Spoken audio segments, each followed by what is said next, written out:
വേടന്റെ അറസ്റ്റ് തടഞ്ഞ ഹൈക്കോടതി. ഉഭയകക്ഷി സമ്മതപ്രകാരമുള്ള ശാരീരിക ബന്ധം എങ്ങനെ ബലാത്സംഗമാകുമെന്ന് ഹൈക്കോടതി. ജസ്റ്റിസ് ബെച്ചുകുര്യൻ തോമസ് അധ്യക്ഷനായ സിംഗിൾ ബെഞ്ചിന്റേതാണ് നടപടി. നേരത്തെ തൃക്കാക്കര പോലീസ് രജിസ്റ്റർ ചെയ്ത കേസിൽ ഇന്ത്യൻ ശിക്ഷാ നിയമം അനുസരിച്ച് 376 വകുപ്പ് അനുസരിച്ച് ബലാത്സംഗ കുറ്റമാണ് വേടനെതിരെ ചുമത്തിയിരുന്നത്. ഈ കേസിലാണ് കോടതി അടുത്ത തവണ മറ്റൊരു ഉത്തരവുണ്ടാകുന്നവരെ അല്ലെങ്കിൽ അടുത്ത തവണ കേസ് പരിഗണിക്കുന്നവരെ വേടനെ അറസ്റ്റ് ചെയ്യരുത് എന്ന് വ്യക്തമാക്കുകയും ചെയ്തത്. ഇതിൽ ഹൈക്കോടതി ഇന്ന് ഈ മുൻകൂർ ജാമ്യാപേക്ഷ പരിഗണിക്കുമ്പോൾ വാദം കേട്ടത് പരാതിക്കാരിയുടെ വാദങ്ങളാണ്. ആ പരാതിക്കാരിയുടെ വാദങ്ങൾ കേൾക്കുമ്പോൾ പരാതിക്കാരിയോട് ഹൈക്കോടതി സിംഗിൾ ബെഞ്ച് ചോദിച്ച ചോദ്യങ്ങൾ ഇവയാണ്. ഉഭയകക്ഷി സമ്മതപ്രകാരമുള്ള ശാരീരിക ബന്ധം എങ്ങനെ ബലാത്സംഗമാകും എന്ന കാര്യം ഹൈക്കോടതി ചോദിക്കുന്നു.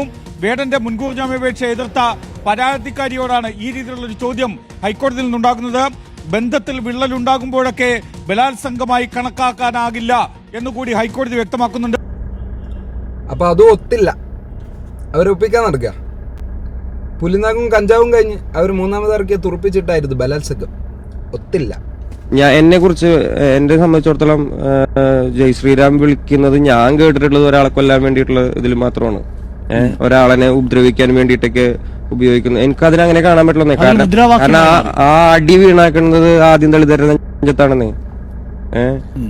ഈ RSSന്റെ ഈ സവർണ മേധാവിത്വത്തിന്റെ ആദ്യത്തെ ഇപ്പോ ഒരു പുള്ളിക്കാരെ ഈ അടുത്ത ഇന്റർവ്യൂല് വന്ന് പറയണ കേട്ടു. കറക്റ്റ് ഒരു ലിംഫാലയുടെ ഒരു പുസ്തകത്തിനെ ഉദ്ധരിച്ചിട്ടാണ് പുള്ളിക്കാരൻ അത് പറയുന്നത്. അതിനകത്ത് ഇങ്ങനെ പറയുന്നുണ്ട്, ഈ RSSന്റെ ദണ്ഡയുടെ ആദ്യത്തെ അടി വീണിരിക്കുന്നത് ഒരു ഇസ്ലാമിന്റെയോ ക്രിസ്ത്യാനിയുടെയോ മേത്തല്ല, അത് ഒരു ദളിതന്റെ മേത്താണ് വീണിരിക്കുന്നത്.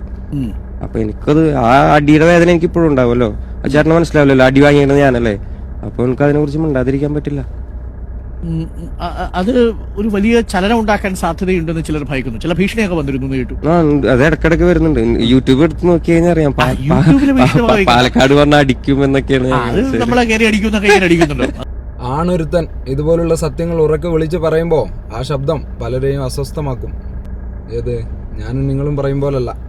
കേൾക്കാൻ ആളുകളുള്ള വേടൻ എന്ന് പറയുന്ന തീ അണക്കാൻ, അവനെ കൂച്ചുവിലങ്ങിട്ട് തളക്കാൻ അവരിറക്കിയ വജ്രായുധമായിരുന്നു ബലാത്സംഗം. ഒത്തില്ല.